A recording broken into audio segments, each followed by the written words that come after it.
BJP నాయకులకు ఒక రోగం వచ్చింది. ఫస్ట్ ఈ రోగం పోవాలి. ఇది నరేంద్ర మోదీ గారే పోగొడతారా మరి ఎవరు పోగొడతలేదు.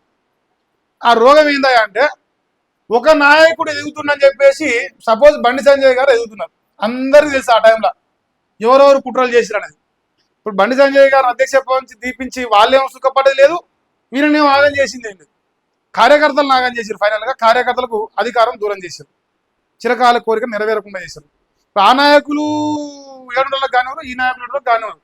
కానీ రాజకీయ స్వార్థం కోసం బండి సంజయ్ గారిని డిఫేమ్ చేయడానికి ప్రయత్నాలు చేసిన దుర్మార్గమైన ఆలోచనలతో ఇలా రాష్ట్రంలో చేతులారా వచ్చిన అవకాశాన్ని కాంగ్రెస్ చేతి పెట్టింది. మరి ఈ రోగం పోవాలి అంటే ఒకటి ఎదుగుతుంటే ఇంకోటి ఓర్వలేని ఈ గుణం ఏదైతే ఉందో బీజేపీల నాయకులకు గతంలో కాంగ్రెస్లో కొట్లాడ జరిగేది. ఏమని ఆయనకు పదవులు వస్తలేవు, ఈయనకు పదవులు వస్తారని లొల్లిలు పెట్టుకునేది. ఆ సంస్కృతి కర్మగాలి బీజేపీ కూడా అంటుకునేది.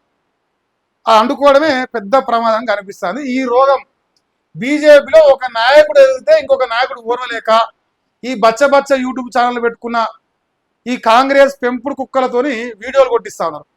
సో ఈ వ్యవహారం మారాలి. ఫస్ట్ ప్రధానంగా మన రేవంతు తొలి వెలుగు, ఏం పేరు మన రేవంతు తొలివేలు అని ఒక బ్రోకర్ ఛానల్ నడిపే బ్రోకర్ రగ్గాడు టార్గెటెడ్గా కొందరు బీజేపీ నాయకులని మెప్పించడమే లక్ష్యంగా బండి సంజయ్ టార్గెట్ చేసుకున్నాడు. ఇది కేంద్ర నాయకత్వం గమనిస్తుందా లేదా అంటే ఇట్లా చాలా మంది ఉన్నారు మొదటి కానీ యూట్యూబ్ ఛానల్లో. కానీ కార్యకర్తలను మోసం చేస్తున్న విషయం గుర్తుపెట్టుకోవాలి. ఒక నాయకుడిని టార్గెట్ చేసి కార్యకర్తల ఆకాంక్షను మీరు నెరవేరకుండా చేస్తా ఉన్నారు.